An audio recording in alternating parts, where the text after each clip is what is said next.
এই মসজিদে নববীর মুয়াজ্জিন বেলাল আরে আজানের ধ্বনি শুনিয়া সবাই পাগল হইছে।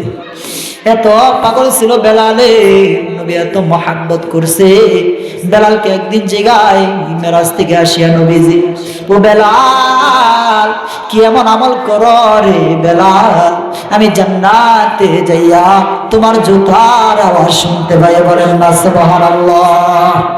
কি আমল করো জান্নাতে যাইয়াও দেখি তোমার জুতার আওয়াজের শব্দ, খটখট শব্দ শোনা যায়। বেলাল ডাকতে বলে, নবী গো আমি তেমন আমল করতে পারি না, জানামতে এমন কোন আমল করি না, তবে একটা মাত্র আমল করি নবী গো। সাহাবায়ে কেরাম যেইভাবে ঈমান এনেছেন সেই রকম ভাবে ঈমান আনা লাগবে। হযরতে আম্মার, হযরতে সুমাইয়া ইসলামের জন্য জীবন দিয়েছে, ইসলামের জন্য জীবনটা কুরবান করেছে।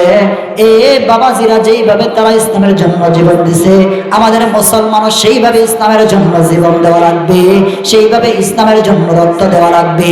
কোন রাস্তে কোন বেঈমান যদি আমার আল্লাহকে নিয়ে কটূক্তি করে রে, কোন নাস্তিক কোন বেঈমান যদি আল্লাহ রাসূলকে নিয়ে কটূক্তি করে, মুসলমানের সন্তান হইয়া ঘরে বসে থাকা যাবে না। কথা বলেন ঠিক কিনা? তাহলে সাহাবায়ে কেরাম যেইভাবে তারা ঈমান দিয়েছে, ঈমান এনেছে, আল্লাহ তাআলার প্রতি ঈমান আনা লাগবে। সাহাবায়ে কেরাম যেইভাবে নবীজির প্রতি ঈমান এনেছে, ওইভাবে আমাদেরকেও নবীর প্রতি ঈমান আনা লাগবে।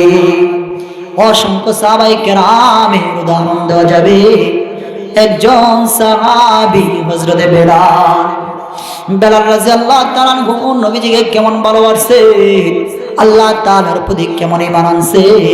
এ বাবাজিরা, এ বন্ধু মুসলমান, হযরত বেলাল রাদিয়াল্লাহু তাআলা আনহু ইসলামের জন্য কত কষ্ট করছেন, কত পরিশ্রম করেছে। এই বেলাল রাদিয়াল্লাহু তাআলা দেখতে কালো ছিল, চেহারাটা ভালো ছিল না, ভালো ছিল না, দেখতে কুশি ছিল, দেখতে খারাপ ছিল। হযরত বেলাল রাদিয়াল্লাহু তাআলা ইসলাম যখন গ্রহণ করলেন, হযরত বেলাল ইসলাম ধর্ম গ্রহণ করার পর উমাইয়া তার মালিক হযরত বেলাল রাদিয়াল্লাহু তাআলা এই ইসলামের জন্য জীবন দেওয়ার জন্য প্রস্তুত ছিলেন সব সময়। আল্লাহ এবং আল্লাহর রাসূলকে এত ভালোবেসেছেন, এত ভালোবেসেছেন। চেহারাটা দেখতে তেমন ভালো ছিল না, কালো কুশি চেহারা ছিল। মদিনায় অন্য কোন মানুষের কথা, অন্য কোন পশুর কথা, বাটবল লোকের কথা শুনলে তেমন ভয় পাইতো না। যদি বেলালের কথা শুনতো, যেই পরিমাণে ভয় পাইতো। ঠোঁটগুলো ছিল মোটা মোটা, চেহারা ছিল এইরকম বিশাল কালো বর্ণের। হযরতে বেলাল ইসলাম ধর্ম গ্রহণ করার কারণে এই বেলাল রাদিয়াল্লাহু তাআলা উত্তপ্ত মরুভূমির মধ্যে এরকম শুয়ে রাখতো, ঘন্টার পর ঘন্টা, দিনের পর দিন, রাতের পর রাত। এই মরুভূমির বালুগুলো যখন এইরকম গরম উত্তপ্ত ছিল, ওই সময় বেলাল রাদিয়াল্লাহু তাআলা বুকে শুয়ে রাখতো, বুকের উপর পাথর দিয়া। এত কষ্ট করছে তবু ইসলাম ছাড় নাই। এই কাফের আয়েশা বারবার বলছে, উমাইয়া আয়েশা বারবার বলছে, উমাইয়ার সৈন্য আয়েশা বারবার বলছে, বেলাল বলো বলো ঈমান দিবা নাকি, ঈমান ছাড়বা নাকি জীবন দিবা? বলছে জীবন দিব, তবু ঈমান ছাড়ব না। নবী মুহাম্মদকে যে ভালোবাসি, এই ভালোবাসা কখনো ছাড়ব না। এই বেলাল রাদিয়াল্লাহু তাআলার মুখে এইরকম লোহার শিক গরম দিয়া, উত্তপ্ত করিয়া জিহ্বাটা টান দিয়া জিহ্বার মধ্যে ধরেছে। বেলালের জিহ্বাটা টিউমারের মতো ফুলাইয়া ফেলছে। এত কষ্ট করছে, নবীজিকে অনেক ভালোবাসছে। শেষ পর্যায়ে আয়েশা হযরতে আবু বকর সিদ্দিক রাদিয়াল্লাহু তাআলা বেলালকে খরিদ করিয়া কিনিয়া আজাদ করিয়া যখন দিয়ে দিল, বেলাল রাদিয়াল্লাহু তাআলা শেষ পর্যায়ে মসজিদে নববীর মুয়াজ্জিন হয়ে গেল।